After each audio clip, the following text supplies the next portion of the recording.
আসসালামু আলাইকুম ভিউয়ার।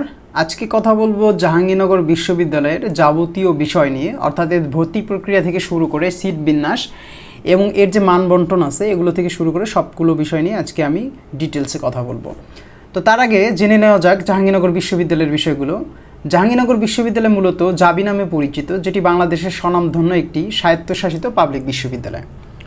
1970 সালে বাংলাদেশের স্বাধীনতার মাত্র এক বছর আগে জাহাঙ্গীরনগর বিশ্ববিদ্যালয় প্রতিষ্ঠিত হয় এবং এটি মূলত জাহাঙ্গীরনগর মুসলিম বিশ্ববিদ্যালয় নামে যাত্রা শুরু করে এবং জাহাঙ্গীরনগর বিশ্ববিদ্যালয় তার প্রতিষ্ঠা লগ্নের 2 বছর পর অর্থাৎ স্বাধীনতার পর 1973 সাল থেকে এর কার্যক্রম শুরু করে। তো ঢাকা থেকে মাত্র 32 কিলোমিটার দূরে সাভারে ঢাকা এবং আরিচা মহাসড়কের পাশে জাহাঙ্গীরনগর বিশ্ববিদ্যালয় অবস্থিত, যেটির আয়তন হচ্ছে 657 একর অর্থাৎ 2.7 বর্গ কিলোমিটার। এবং শিক্ষার্থীরা আদর করে জাহাঙ্গীরনগর বিশ্ববিদ্যালয়কে তার মনোমুগ্ধ সৌন্দর্যের জন্য জানবিবি বলেও ডাকে। তো এখন জানবো জাহাঙ্গীরনগর বিশ্ববিদ্যালয়ের আসন সংখ্যা সম্পর্কে। তো জাহাঙ্গীরনগর বিশ্ববিদ্যালয়ে মোট আসন, সাধারণ যে আসন আছে, মোট সাধারণ আসন হচ্ছে 1844টি। এখানে দেখতে পাচ্ছেন 1844টি এবং কোটায় আসন রয়েছে 250টি এবং মোট আসন সংখ্যা হচ্ছে 2094টি। তো প্রতি বছর এই আসন সংখ্যার ওপরে তোমার ভর্তি পরীক্ষা অনুষ্ঠিত হয়। তো এখন হচ্ছে সাধারণ আসনের মধ্যে ছেলেদের জন্য রয়েছে 922টি আসন এবং মেয়েদের জন্য রয়েছে 22টি আসন। তো জাহাঙ্গীরনগর বিশ্ববিদ্যালয় হচ্ছে এমন একটি বিশ্ববিদ্যালয় যেখানে ছেলে এবং মেয়েদের জন্য আলাদা আলাদা আসন বিন্যাস রয়েছে সমানভাবে। তো এখানে ছেলেদের জন্য ছেলেদের সাথে ছেলেদের কম্পিটিশন থাকে এবং মেয়েদের সাথে মেয়েদের একটা কম্পিটিশন থাকে। তো এবার কথা বলবো হচ্ছে জাহাঙ্গীরনগর বিশ্ববিদ্যালয়ের কোটা সম্পর্কে।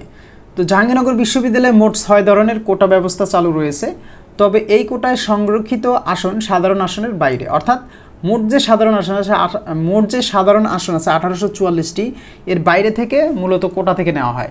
তো এখানে যে কোটার বিষয়ে বলা হচ্ছে যে মুক্তিযুদ্ধ কোটার আসন রয়েছে 148 থেকে 150টি এবং প্রতিবন্ধী কোটা রয়েছে 15 থেকে 20টি। তারপরে হচ্ছে নিগ্রোষ্ঠী ও দলীয় সম্প্রদায় কোটা 30 থেকে 35টি রয়েছে এবং পোষ্য কোটা রয়েছে। এটা পোষ্য কোটা মূলত নির্দিষ্ট কোনো নয়, এটা নির্দিষ্টভাবে এটা সিট দেওয়া হয়নি। তারপরে বিকেএসপি কোটা, শুধুমাত্র বিকেএসপি থেকে যারা এসএসসি এবং এইচএসসি পরীক্ষায় উত্তীর্ণ হয় তাদের জন্য বিকেএসপি কোটা প্রযোজ্য হয় এবং উপাচার্য কোটা রয়েছে 20 থেকে 25টি আসন। তো এই ছিল কোটার বিষয়। তো এরপরে কথা বলবো জাহাঙ্গীরনগর বিশ্ববিদ্যালয়ের মানবন্টন 2024 সম্পর্কে। তো 2024 সালে জাহাঙ্গীরনগরের যে মানবন্টন ছিল এটা মূলত প্রতিবারই থাকে, শুধু 24 সালের জন্য নয়। তো অন্যান্য বিশ্ববিদ্যালয়ের ভর্তি পরীক্ষার মানবন্টনের মতো জাহাঙ্গীরনগর বিশ্ববিদ্যালয়েও মানবন্টন পদ্ধতি রয়েছে। জাহাঙ্গীরনগর বিশ্ববিদ্যালয়ের জাবিতে 80 মার্কের ভর্তি পরীক্ষা হয়, অর্থাৎ এখানে 80টি এমসিকিউ থাকে এবং পূর্ণ মার্ক হচ্ছে 100। তো এখানে জাবি এ ইউনিটের ভর্তি পরীক্ষার মানবন্টন দেওয়া আছে যে বাংলা থেকে থাকে 3 মার্ক, ইংরেজি থেকে থাকে 3 মার্ক, তারপরে হচ্ছে গণিত থেকে থাকে 22, জীববিজ্ঞান থেকে থাকে 22, তারপরে পদার্থবিজ্ঞান থেকে 22 এবং আইসিটি থেকে 8 মার্ক থাকে। তো এবার কথা বলবো জাবি বি ইউনিট ভর্তি পরীক্ষার মানবন্টন সম্পর্কে। তো জাবি বি ইউনিটে বাংলা থেকে থাকে 25 মার্ক এবং ইংরেজি থেকে থাকে 25 মার্ক, গণিত থেকে থাকে 5 মার্ক এবং সাধারণ জ্ঞান এবং আইকিউ মিলিয়ে থাকে 25 মার্ক। তো এই হচ্ছে টোটাল 80 মার্কের পরীক্ষা। তো তারপরে এখানে জাবি সি ইউনিট ভর্তি পরীক্ষার মানবন্টন দেওয়া আছে যে বাংলা থেকে থাকে 15 মার্কের পরীক্ষা এবং ইংরেজি থেকে থাকে 15 মার্ক এবং সাধারণ জ্ঞান থেকে থাকে 50 মার্ক। সাধারণ জ্ঞান থেকে থাকে 50 মার্ক। এই মূলত 80টি এমসিকিউর 100 মার্কের পরীক্ষা অনুষ্ঠিত হয়। তো এরপরে যে বিষয়টি নিয়ে কথা বলবো সেটি হচ্ছে জাহাঙ্গীরনগর বিশ্ববিদ্যালয়ের C1 ইউনিটের ভর্তি পরীক্ষার মানবন্টন সম্পর্কে। তো এখানেও সেমভাবে বাংলা থেকে থাকে 10 মার্ক, ইংরেজি থেকে থাকে 10 মার্ক এবং সাধারণ জ্ঞান থেকে থাকে মূলত 60 মার্ক। তো এই টোটাল 80টি এমসিকিউ এবং 100 মার্কের পরীক্ষা অনুষ্ঠিত হয়। তো এরপরে যাবি ডি ইউনিট ভর্তি পরীক্ষার মানবন্টন দেওয়া আছে যে বাংলা থেকে ও ইংরেজিতে থাকে 8টি এমসিকিউ এবং রসায়ন থেকে থাকে 24টি এমসিকিউ, উদ্ভিদ বিজ্ঞান থেকে 22 এবং প্রাণীবিদ্যা থেকে 22 এবং বুদ্ধিমত্তা থেকে থাকে 4টি। এই মূলত 80 এমসিকিউর 100 মার্কের পরীক্ষা। তো জাবি ইউনিট ভর্তি পরীক্ষার মানবন্টন আছে যে বাংলা থেকে 15, ইংরেজি থেকে 30, গণিত থেকে থাকবে 15 এবং হিসাব বিজ্ঞান ও সংগঠন ব্যবস্থাপনা থেকে থাকবে 20 মার্ক। এই মূলত 80টি এমসিকিউর 100 মার্কের পরীক্ষা অনুষ্ঠিত হয়।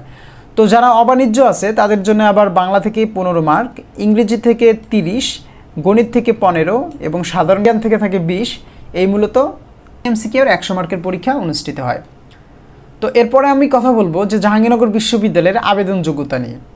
তো জাহাঙ্গীরনগর বিশ্ববিদ্যালয়ে মোট 6টি অনুষদে প্রতি বছর মোট 1844টি আসনে ভর্তি পরীক্ষার আয়োজন করে থাকে। জাহাঙ্গীরনগর বিশ্ববিদ্যালয়ের এই 6টি অনুষদের ভর্তি পরীক্ষা মোট 6টি ইউনিটে নেওয়া হয়। এর মধ্যে 5টি ইউনিট এবং একটি ওপো ইউনিটে জাহাঙ্গীরনগর বিশ্ববিদ্যালয়ে ভর্তি পরীক্ষার আয়োজন করে। জাহাঙ্গীরনগর বিশ্ববিদ্যালয়ে একটি সুবিধা রয়েছে, সেটি হচ্ছে জাহাঙ্গীরনগর বিশ্ববিদ্যালয়ে সেকেন্ড টাইম চালু আছে।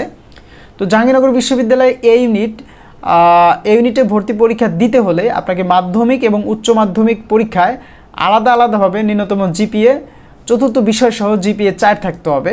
এবং জাহাঙ্গীরনগর বিশ্ববিদ্যালয়ের বি ইউনিটে সামাজিক বিজ্ঞান অনুষদের জন্য এইচএসসি এবং এসএসসিতে ন্যূনতম জিপিএ 3.50 এবং আইন অনুষদে ভর্তির ক্ষেত্রে ন্যূনতম জিপিএ 4 থাকতে হবে।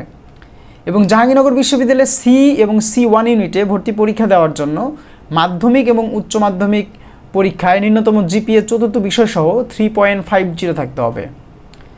এবং জাহাঙ্গীরনগর বিশ্ববিদ্যালয়ের ডি ইউনিটে ভর্তি পরীক্ষার জন্য এসএসসি এবং এইচএসসিতে ন্যূনতম জিপিএ 4 থাকতে হবে। তো জাবি ইউনিট অর্থাৎ বিবিএ এবং আইবিএতে ভর্তি পরীক্ষার জন্য মাধ্যমিক এবং উচ্চ মাধ্যমিক পরীক্ষায় ন্যূনতম জিপিএ 3.50 থাকতে হবে। এবং সবশেষে জাহাঙ্গীরনগর বিশ্ববিদ্যালয়ের এ ইউনিট এবং ডি ইউনিট শুধুমাত্র বিজ্ঞান বিভাগের জন্য প্রযোজ্য। এখানে অবশ্যই একটি বিষয় মাথায় রাখতে হবে যে জাহাঙ্গীরনগর বিশ্ববিদ্যালয়ে সেকেন্ড টাইম চালু আছে এবং এখানে আপনি বিভাগ পরিবর্তন ইউনিটেও পরীক্ষা দিতে পারবেন। তো এই যে বিষয়গুলো বললাম, এই ছিল জাহাঙ্গীরনগর বিশ্ববিদ্যালয়ের জন্য পুরো ডিটেলস। তো আশা করি আপনি জাহাঙ্গীরনগর বিশ্ববিদ্যালয়ের ফুল বিষয়গুলো বুঝতে পেরেছেন। তো সবাই ভালো থাকবেন, আল্লাহ হাফেজ।